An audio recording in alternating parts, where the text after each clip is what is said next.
Good evening, I'm Michael Hill, CEO of Bob Loblaw. We're going to go over some of our strategic, financial, market-driven, and operations strategy for our BSG simulation. I'm going to start out with some of the competitive strategy and some of the corporate strategy decisions that we went through.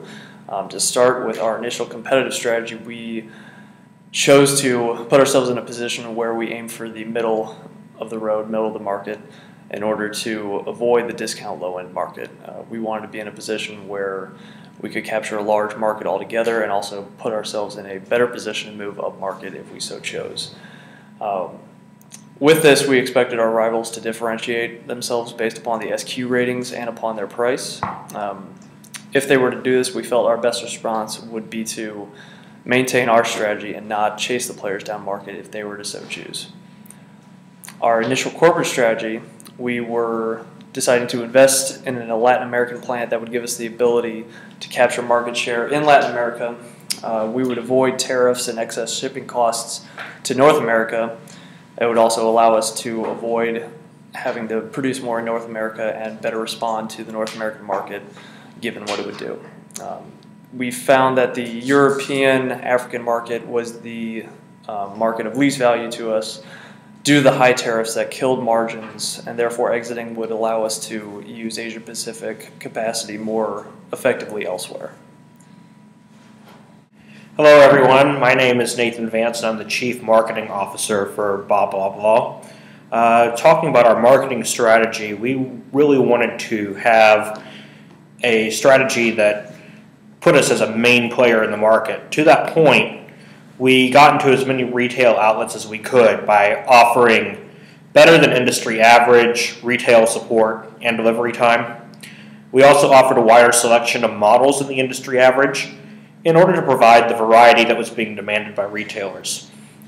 We held rebate offers around the industry average and actually had advertising well below the industry average, but we made up for that with celebrity appeal. We actually had FIFA Beckham from year 11 through year 15 at $3.012 million per year. Kobayashi Jones we had from year 12 to year 15 at $5.365 million per year, and year 16 we re-signed him $6,143 or $6.143 million per year. Lance de France we had from year 14 through year 16 at $5.173 million per year. We also were careful to avoid undue channel conflict in our internet marketing by keeping our internet price at least 40% above our wholesale prices. So that avoided undue channel conflict. And we didn't really want to focus on private label too much.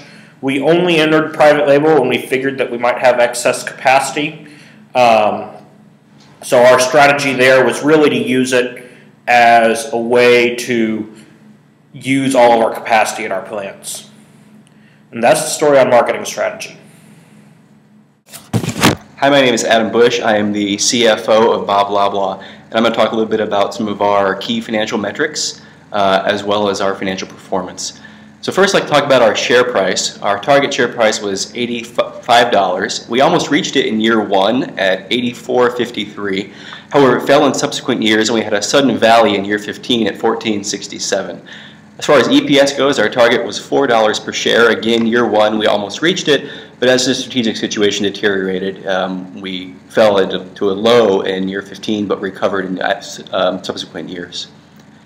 As far as our credit rating goes, our target was to always maintain a B or better credit rating.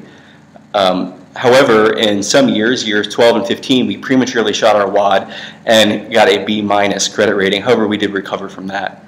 Our operating margins started off fairly strong, but in out years, we were challenged due to the competitive environment and underutilization of our assets. Our financing strategy was to adjust our loan maturities to optimize our interest expenses. However, one-year loans are penalized in the game, which increase your default risk, despite the fact that you can always roll it over, as the game does not have any true defaults in it. We also attempted to maintain dividend payouts for the first couple years, but falling cash flows due to competitive pressure required that we cut them. And as far as share buybacks go, we did a few when feasible when cash was available in order to return capital to our shareholders. Thank you.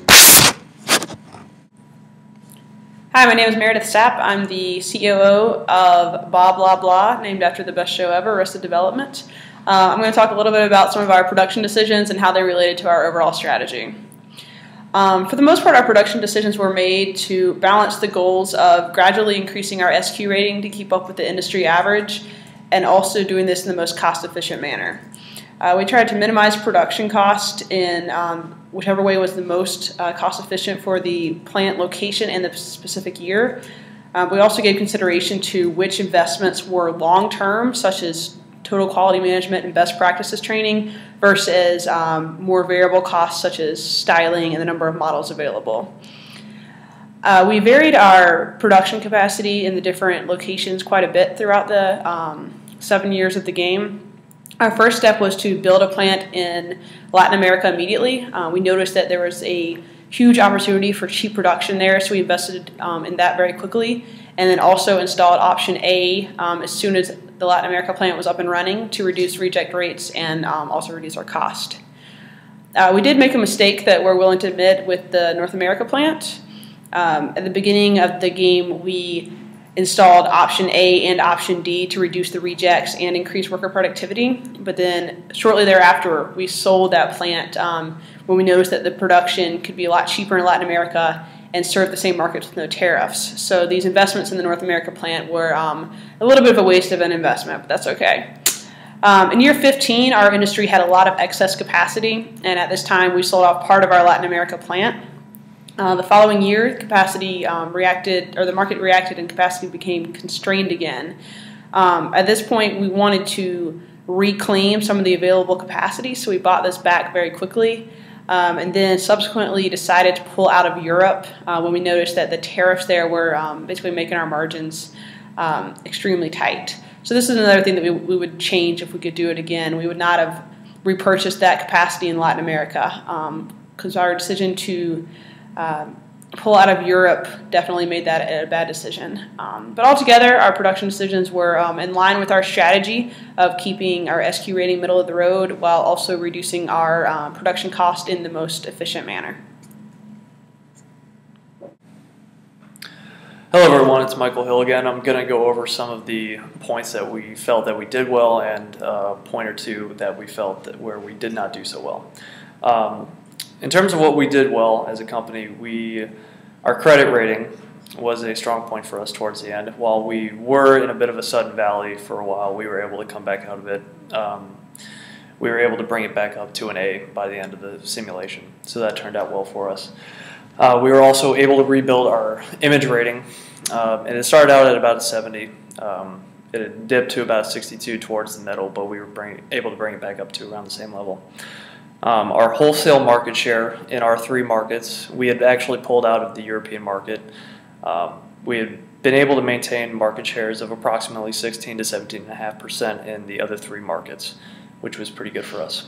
And also using our celebrities that we'd bid on, it allowed us to limit our advertising expenditures, which went a long way in terms of padding our margins altogether.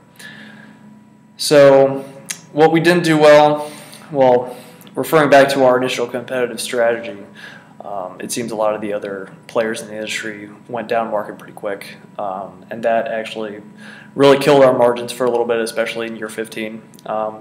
But we didn't have too much of a mess on our hands, and we were able to actually bring ourselves back out of it a little bit. So, again, thank you all so much.